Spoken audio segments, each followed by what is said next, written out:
What's going on, everyone? Welcome to the Modern Mortgage Show, where I interview mortgage professionals who share their story and valuable information about the industry. I'm your host, Rocco, and to start off the week, my guest today is Anthony Mosley. He's the regional manager at VanDyk Mortgage Corporation out of Grand Rapids, Michigan. Anthony, welcome to the show. Hey, Rocco. Thanks for having me, man. Absolutely. Thanks for coming on. So, Anthony, can you please start off the show by just telling us about yourself, maybe giving us a brief introduction of who you are? Well, I'm Anthony Mosley. I am a regional manager with VanDyk Mortgage Corporation. I'm also a real estate and mortgage coach with the Hero Nation. I'm a father. I'm a husband. I'm a brother, a son, someone's nephew. You know, and I've been doing the mortgage industry for about 20 years. Awesome. So So you've been in the industry for 20 years now. Did you yeah, do any type of work before you got into the industry? I actually went to college to be a social worker, Okay. and I graduated with a degree in sociology, and always had a dream to help people. And in a weird way, I've been helping people for 20 years. So, and I'm sure that translates to your coaching as well, that degree. Yep, Awesome. yep. So so you went to school to become a social worker. Why did you choose to go into the mortgage industry? It's an interesting interesting story. So I graduated and went to work immediately for a homeless youth service center, and I worked, 10 at night till 8 in the morning, and essentially was just there if the kids wanted to talk, get up in the middle of the night. And my wife was still in college. Hmm. She wasn't really, I don't know, was she my wife yet? I can't remember. We were living together. And I remember just at 8 o'clock in the morning would come around and I'd fill out a bunch of paperwork and then go home, go to sleep, and do the same thing over again. I was driving home one morning and I drove past a Taco Bell that was hiring, and they were paying more than I was making. So I walked into work the next day, and I remember seeing something happen that I didn't agree with, and ended up being in a local bar that night, and a guy that I went to college with was having a great time, and I asked him what he was up to, and he said, "Hey, stop by my work on Monday morning or Monday afternoon. I want to show you what I'm doing." And I walked in there, and he was originating mortgages. So it was just something I had to do for my family and or my wife at that time.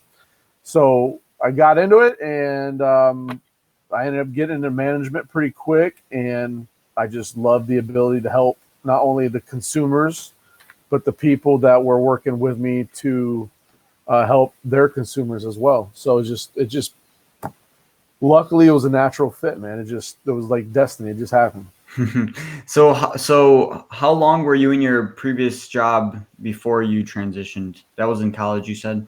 Yeah, right out of college, man. That was my first big boy job. That was, probably 6 months, if even that. Okay.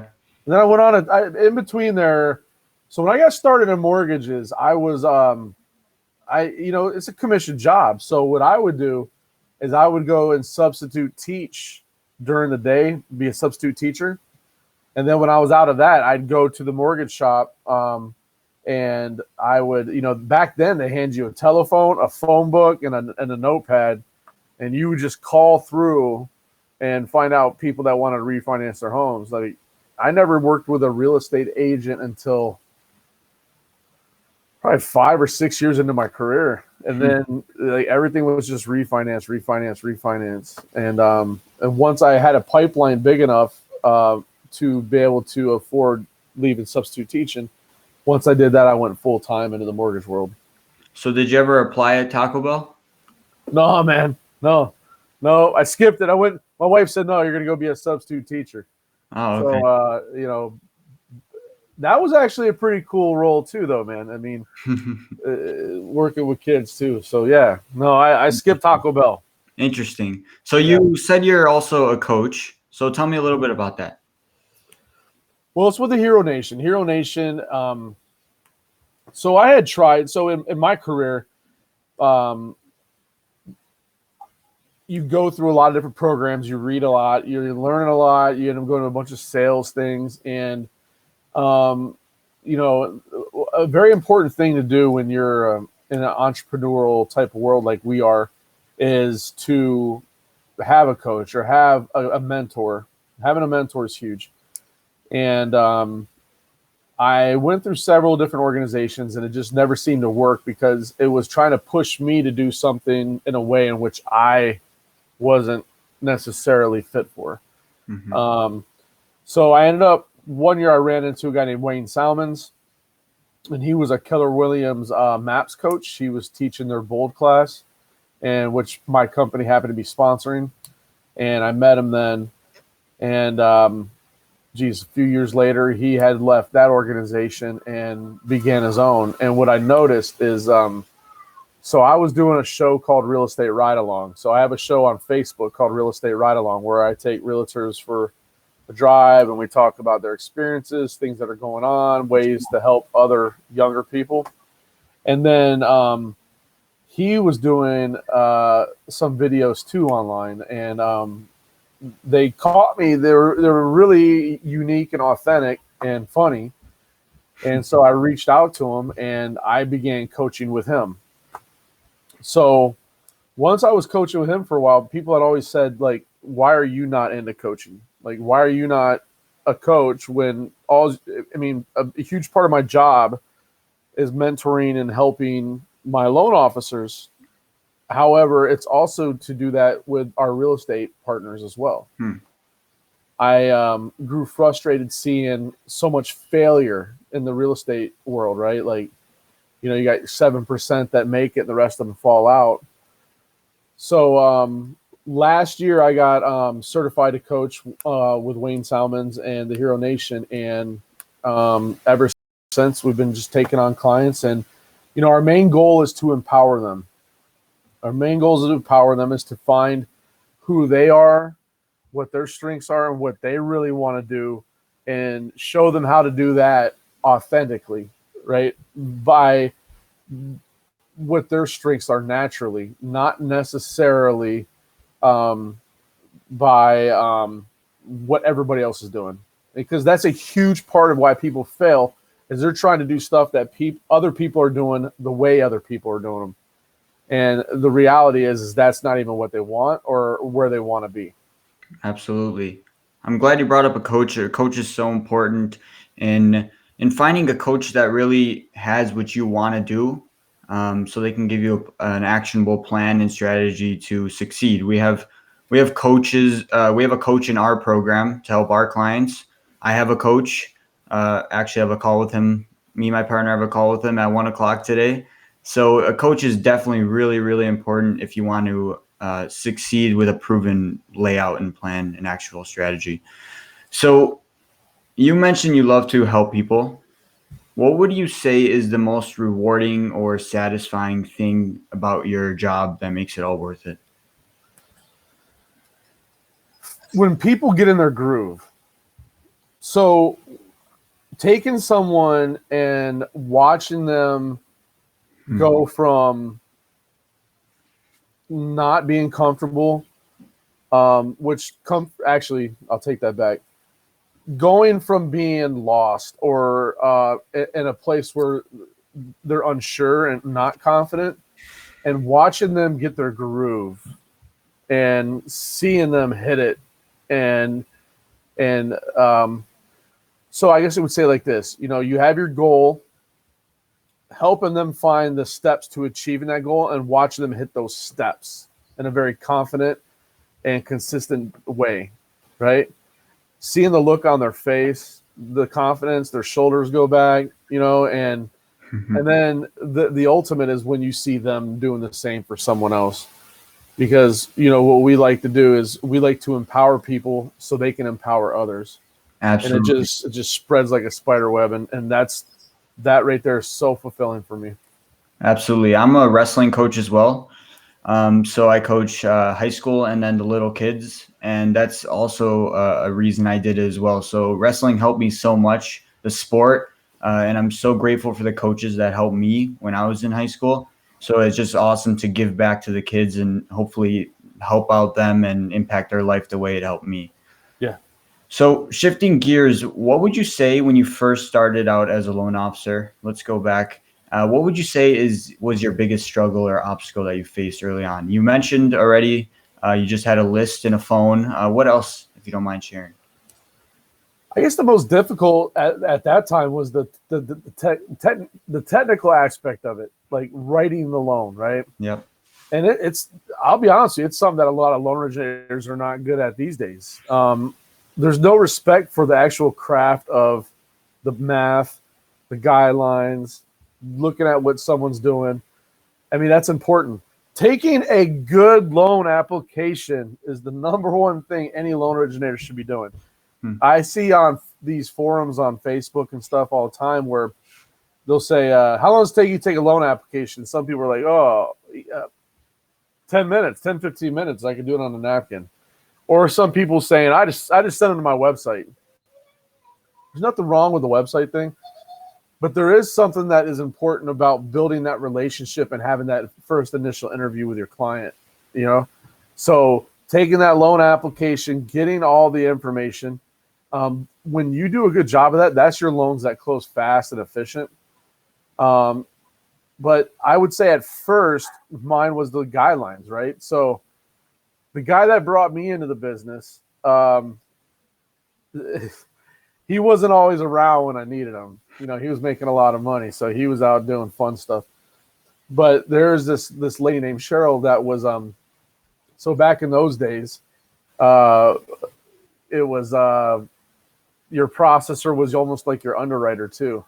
So they would take your package, like your loan package, would be like a pack of paper like that, and they'd have to fax it into. We were all brokers back then, so you'd fax it in to the wholesale lender that was going to fund it, and you had to sit there and watch it and make sure that every piece of paper went through, because if it wasn't all there, they'd send that, they would deny your loan or send it back to you and say it wasn't complete, you got to resend it.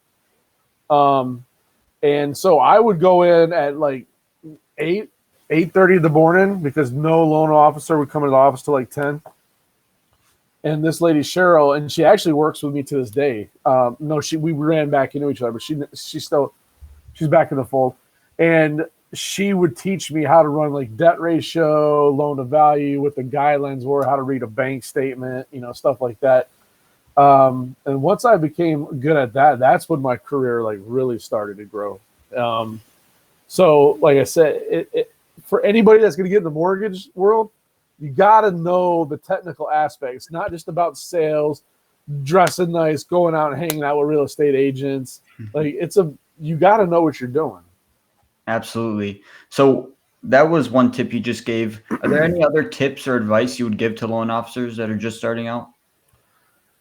Get a coach, get a mentor, 100%. read, feed your brain, read real estate books, read, here's a few of them for you. I would read the Millionaire Real Estate Agent book by Gary Keller and Dave Jenks. That's how I built my team, was off that book, the instructions off that book. Shift is a great one right now, especially in the market we're in. Atomic Habits is an amazing one. By James Clear? Yeah. Just finished it. Yeah. Right now we're in a difficult time, so I would definitely pick up The Art of Getting Back Up by Wayne Salmons. Amazing book about how to get back up and how to get your career going. I would so reading. You got to get out and about. Write your goals down and write how you're going to get there. So what I mean by that is, people will say, hey, I want to make $100,000 this year, or whatever it is they want to make, and that's my goal. You got to know your numbers. Real professionals know their numbers. So what is your average loan amounts? What's your average commissions? how many loan applications do you need to take a week in order to hit the right number that you need to do a month to close? Like the national average is like for every 5 loan applications you take is 1 loan closing. And put a system in place to do that, and put your must-dos first. So like the first part of your day is doing those things that are your money-making activities, your proactive activities. The rest of the day leave open for reaction activities, right? And don't let your phone control you, man. I see people, I've brought new people on, people that have failed, some people have succeeded.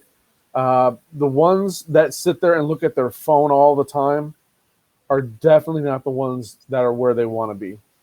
So don't fall victim to being addicted to your phone. And always give gratitude to the ones that are there for you and that are helping you get to where you want to be. Absolutely. That's great advice. So, in recent years, technology has really made its way into the industry. Since you started, it's made it a long way.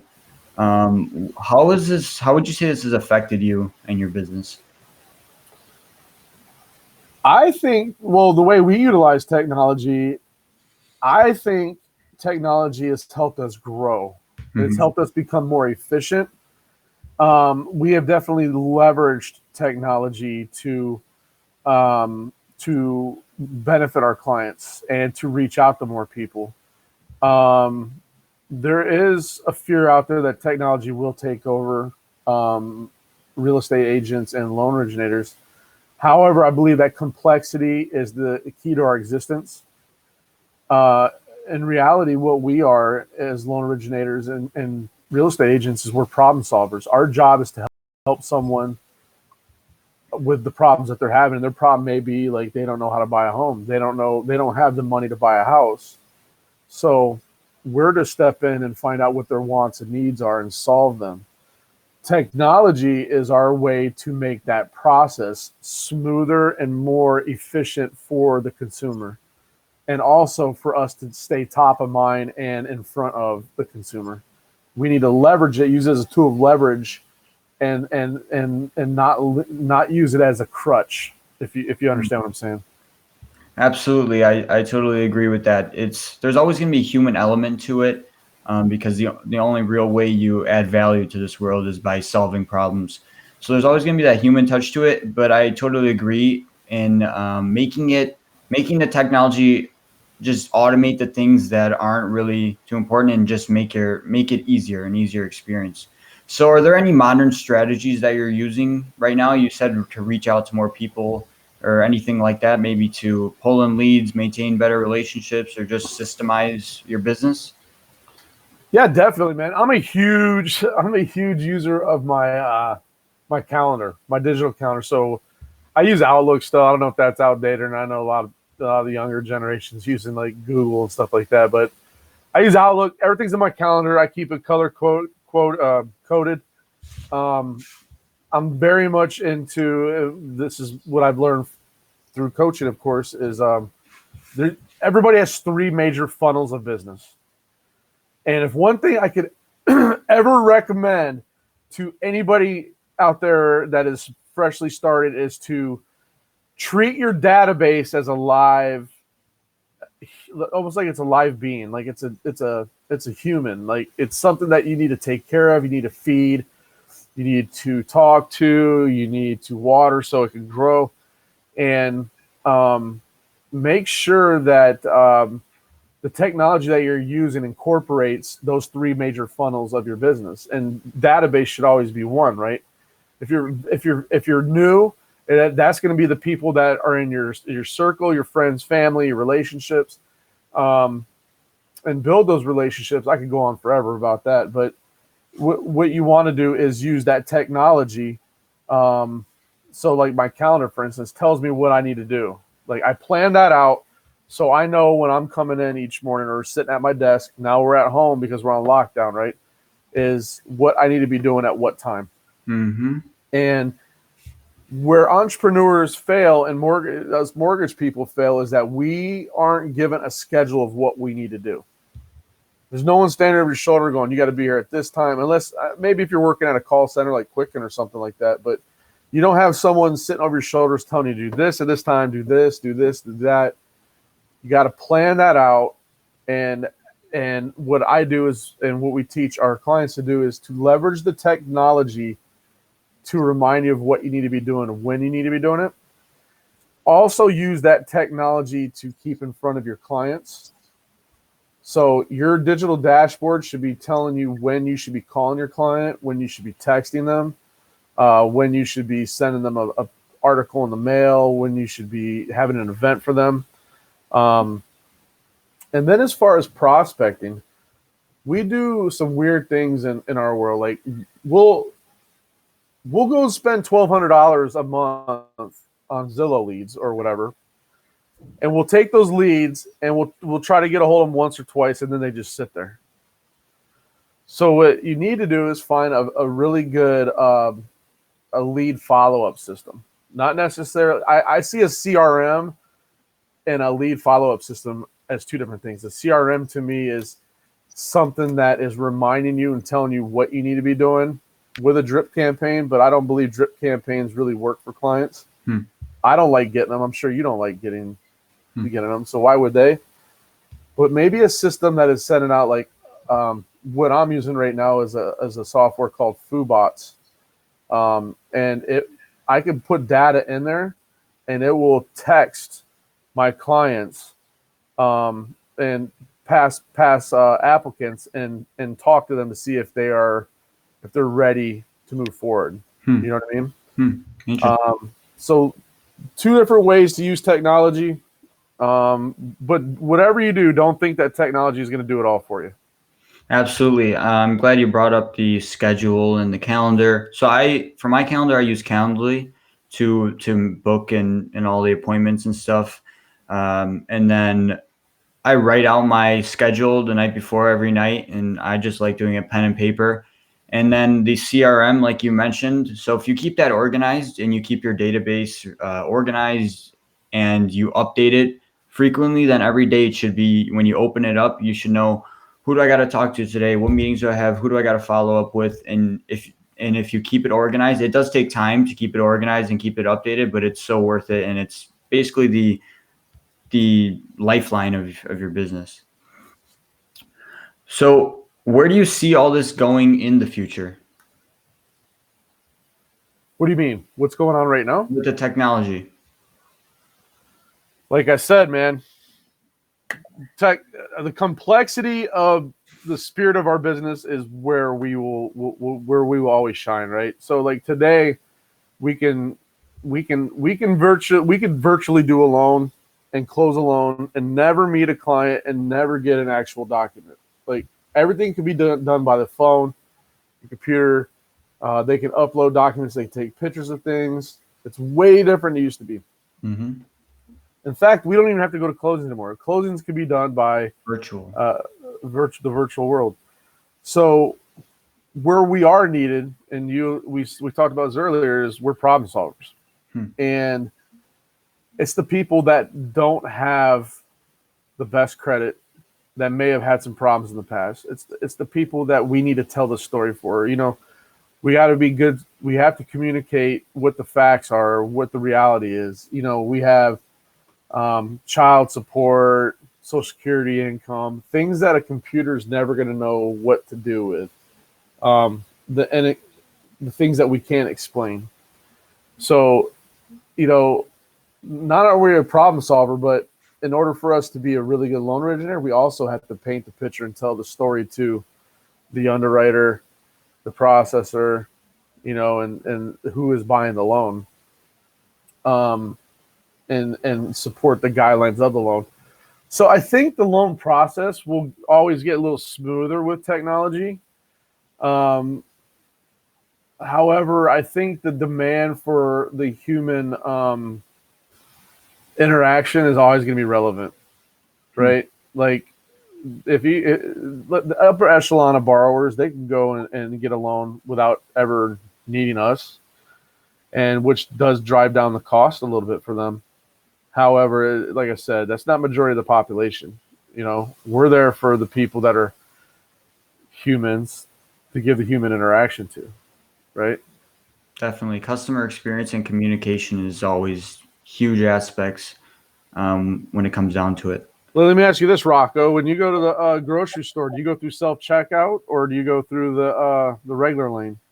I go through self-checkout. Why is that? It's just easier for me because I'm not typically buying so many things like a whole car. If it was a car full, then I would go through the line. Okay. So when you have more of a difficult load, you use the human as opposed to the technology. Exactly. That's going to be the same thing in our lending world in the future. Great analogy. Well, Anthony, I really want to thank you so much for coming on the show this Monday morning. I had a great time talking with you, and I really appreciate your time. And thank you to all the viewers for watching, and we will see you again next episode.